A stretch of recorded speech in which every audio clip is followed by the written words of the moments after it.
du deuxième retour de Jésus-Christ. Le deuxième retour de Jésus-Christ est annoncé dans le livre de 1 Thessaloniciens, chapitre 4, versets 16 à 17. Quand Jésus-Christ est mort, il est ressuscité, puis il retournera encore dans ce monde. Mais dans son deuxième retour, à son deuxième retour, personne ne pourra le voir. Son deuxième retour est secret, sauf ceux-là qui ont reçu le Saint-Esprit qui le verront. Ce sont ceux-là qui ont reçu le Saint-Esprit qui verront Jésus-Christ. Il retournera en venant du ciel et sonnera la trompette. À son deuxième retour, il sonnera la trompette, puis son église sera enlevée. Son église sera enlevée pour aller à la rencontre avec le Seigneur dans les airs. Et donc, le deuxième retour de Jésus-Christ consistera pour l'enlèvement de l'église. Il viendra pour l'enlèvement de l'église. Et l'église de Dieu ira dans les heures pour la rencontre avec Jésus-Christ. Le deuxième retour sera secret. Le deuxième retour sera un retour secret. Tout celui qui a la chair ne le verra point. Tout celui qui a la chair ne le verra point. Il n'y aura aucun signe pour signaler son deuxième retour. Il n'y aura aucun signe qui pourra signaler son deuxième retour. Il ressuscitera. À son deuxième retour, il ressuscitera d'abord tous les morts en Jésus-Christ. Ce sont tous les morts en Jésus-Christ qui seront ressuscités. Et après, ça sera maintenant les vivants. Tous les vivants seront transformés. Leurs corps seront transformés. Et après, ils iront tous dans les heures à la rencontre de Jésus-Christ. Et là sera maintenant le jugement de Dieu. L'Église fera dans les airs, c'est-à-dire dans l'espace, à la rencontre de Jésus-Christ 7 ans. Pendant ce temps-là, la terre sera en train de subir les jugements. La terre sera en train de subir les jugements. Ce sera pendant la période de la bête.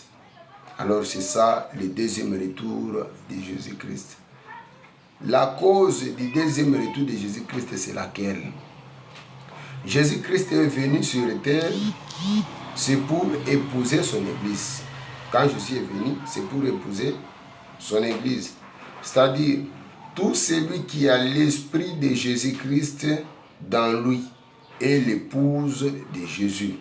Tout celui qui vit avec l'Esprit Saint, le Saint-Esprit de Dieu dans lui, est l'épouse de Dieu. Et donc Jésus-Christ viendra à son deuxième retour, il viendra prendre son épouse qui est l'Église, il viendra prendre son épouse qui est l'Église et faire le mariage avec son épouse qui est l'Église dans les airs. Apocalypse, Apocalypse 19, 5 à 10. Jean chapitre 3, versets 29 à 30. Apocalypse chapitre 19, versets 5 à 10. Et donc, le deuxième retour de Jésus-Christ consistera à faire le mariage avec son Église. Jésus-Christ viendra à son deuxième tour pour enlever son Église et aller faire le mariage avec son Église dans les airs. Quand il viendra à son deuxième retour, ce sont tous les morts en Jésus-Christ qui seront d'abord ressuscités. Après que les morts aient ressuscité, tous les vivants, les croyants, tout celui qui a reçu le Saint-Esprit et qui vit sera transformé. Donc, la chair des vivants sera transformée. La chair des vivants sera transformée. Et après, les vivants ayant le Saint-Esprit et les morts ressuscités, tous iront maintenant dans les heures à la rencontre de Jésus-Christ. Et là-bas, ils feront, c'est-à-dire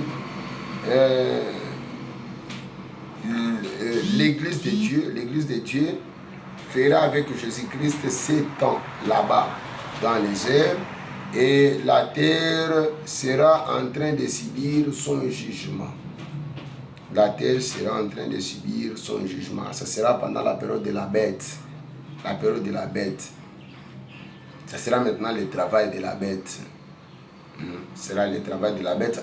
Et donc, la période de la bête va commencer après que l'église ait été enlevée. Après que l'église ait été enlevée, c'est alors que la bête va maintenant commencer à opérer. Ce sera pendant la période de la bête. La bête va commencer à opérer pendant que les saints ne seront plus là. Les morts en Jésus-Christ ne seront plus là. L'église de Dieu ne sera plus là. Ils seront tous dans les heures avec Jésus-Christ. Ils seront tous dans les heures avec Jésus-Christ. Pendant que la terre est en train de subir le jugement. Que Dieu nous bénisse abondamment. Merci.